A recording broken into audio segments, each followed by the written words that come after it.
नमस्कार। सामाजिक सुरक्षा में वृद्धावस्था यानी वरिष्ठ नागरिकों की समस्या के ऊपर जो ये विषय चल रहा है, उसमें एक बिंदु और महत्वपूर्ण पड़ाव राष्ट्रीय सामाजिक सहायता योजना। स्वाभाविक है कि जब देश की जनसंख्या के साथ साथ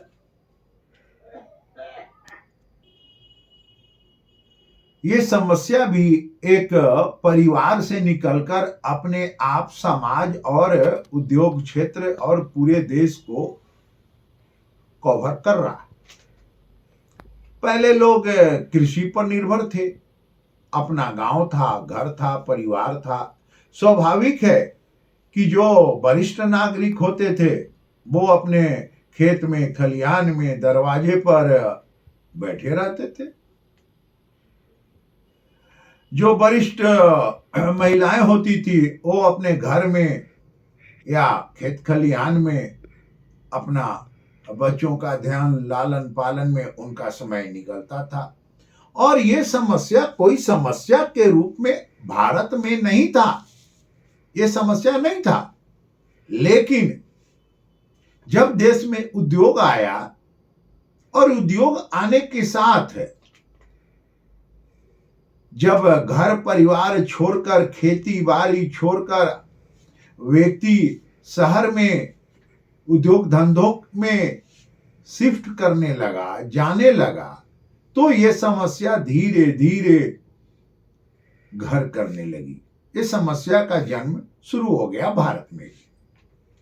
अब आप देखें कि इस देश में जब एक व्यक्ति अपने गांव से बाहर जाता है, एक रोजगार में जाता है, अगर बिहार का बच्चा है तो बिहार में है, तब तक तो वो अपना घर आ जाएगा। लेकिन अगर वो केरल पहुंच गया और उसके यहां कोई समस्या आती है, माता पिता का वृद्धावस्था है, उन्हें मदद की अवस्था है, तो वहां से अब आने का बात सोचिए। अब आगे चले आप, अगर लड़का, उनके परिवार के लोग विदेश कमाने के लिए चले जाते हैं, जो लोग जा रहे हैं विदेश जा रहे हैं, और माता पिता उनके गांव में रह गए, देहात में रह गए। अब इस अवस्था में जब उनको मदद की अवस्था जरूरत है, तो उनको मदद करने वाला कोई नहीं है। अब उनको नौकर चाकर के ऊपर आप छोड़ देते हैं। घर में मां बाप बच जाते हैं, या उसमें से भी कोई एक निकल गया तो एक कोई बच जाता है। उनका अब लालन पालन का प्रश्न उठ खड़ा होता है समाज में, परिवार में, व्यक्ति में। और यहां पर सबसे बड़ा एक विषय धन दौलत संपदा होते हुए भी अकेलापन। अब ये अकेलापन बहुत खटकता है। परिवार का कोई है नहीं, और जब परिवार का कोई नहीं है तो वो क्या करेंगे? बाहर समय कितना बिताएंगे? घर में उनसे कोई बात करने वाला है नहीं, कितना वो टीवी और वीडियो देखेंगे? एक उदाहरण दे रहे हैं। एक साहब मुझे अपने यहाँ चाय पीने के लिए ले गए। घर में पति और पत्नी थी, कोल इंडिया से वो अवकाश प्राप्त थे। जब हम लोग बैठे तो एक कुत्ता का बच्चा वहां पर पहुंच गया। कहते हैं, शर्मा जी, ये बहुत अच्छे नस्ल का है। स्वाभाविक है, घर में उनका कोई नस्ल ही नहीं है, तो कुत्ता का बच्चा ही का तो नस्ल अच्छा लगेगा। ये परिवार टूटने का, एकल परिवार बनने का, और सभी को कमाने का होर लगने का, गांव छोड़े शहर आए, शहर छोड़े दिल्ली गए, दिल्ली छोड़े विदेश गए। स्वाभाविक है, ये समस्या का जन्म यहां से शुरू हो गया। और और आज की तारीख में आप देखें, सब कुछ है, पर उनके माता पिता को सेवा करने के लिए कोई नहीं है। यहां तक कि कभी कभी समाचार पत्रों में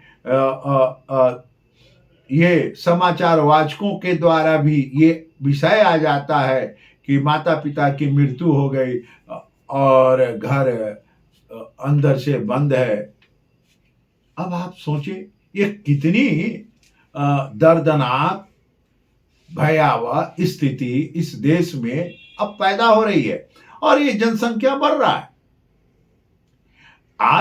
आज जो युवा हैं, आने वाले 30 वर्ष के बाद उनकी अवस्था 60 से ऊपर की होगी, तो फिर उनको पारिवारिक सहायता, बाल बच्चों के द्वारा सहायता, जिनके लिए वो धन कमाते हैं, सारा जोड़ते हैं, अगर वो नहीं करते तो स्वाभाविक है कि उनका ध्यान समाज की ओर जाता है, स्वाभाविक है उनका ध्यान सरकार की ओर जाता है।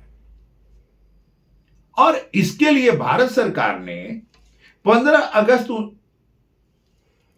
1995 यानी 95 को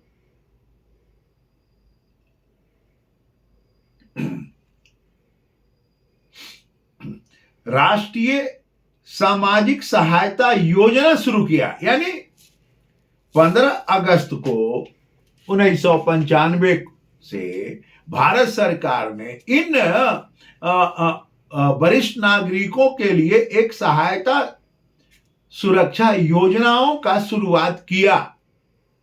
ऐसे आप संविधान में भी देखें, संविधान के अनुच्छेद 41 और 42 में ये लिखा हुआ है, बेकारी, वृद्धावस्था, अपंगता, कठिन समय के समय सरकार मातृत्व लाभ, ये सब उसमें अंकित है, वर्णित है।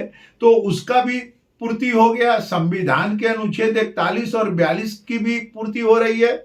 और इस तरह के जो अपने समाज में वरिष्ठ नागरिक हैं, उनके लिए भी ये योजना आ गया, वृद्धा अवस्था पेंशन योजना।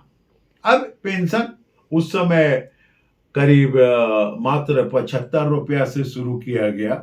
आज के तारीख में ये गांव देहात में या समाज कल्याण विभाग से जो मिलता है वो करीब 400 रुपया है। भारत सरकार ने इसे 1000 रुपया तक अभी माना, ये निश्चित किया है कि हम ये देंगे। मित्रों, यह समस्या अपने आप में एक विस्तृत और दर्दनाक चित्रण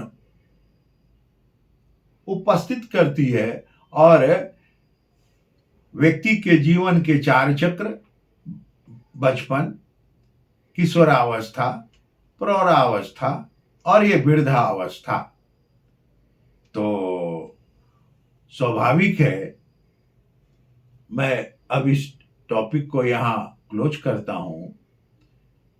आप इस चैनल को लाइक करें, कमेंट लिखें, सब्सक्राइब करें, और श्रम एवं समाज कल्याण, सोशल वर्क